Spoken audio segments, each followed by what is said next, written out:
போயிட்டு ஒரு அறிமுகப்படுத்தினார். அப்போ நான் வந்து இந்த பைக்கு சம்மந்தமான இது இப்படி திருடுறதெல்லாம் இருக்கா அப்படின்லாம் விசாரிச்சுட்டு இருந்தோம். அதெல்லாம் பண்ணுற ஆட்கள் வேறு ஆட்கள். இப்போ எங்களுக்கு அதெல்லாம் அவ்வளோவா பழக்கம் இல்லை அப்படின்னு சொல்லிட்டு அவர் வாழ்க்கை சம்மந்தப்பட்டு அவர் பார்த்த ஒரு ஒரு அண்டர்வேர்ல்டு சம்மந்தமான விஷயங்களை அந்த நேரத்தில் ஷேர் பண்ணிக்கிட்டார்.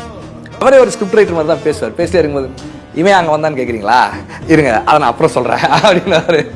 அப்புறமா அப்படியே ஒரு கொஞ்ச நேரம் பேச சொல்லார், அங்கே வந்தான்ல இவன் தான் அவன், இதுக்காக தான் அவன் அப்போ வந்தான் அப்படின்னு. அந்த மாதிரி 80 பக்கம் நோட்டில் இப்போ கூட இருக்கு, அது வச்சிருக்கேன் அந்த நோட்டு. அவர் கைப்பட இந்த பேர் இவங்க இது பண்ணாங்க, இப்படி ஸ்டார்ட் ஆச்சு.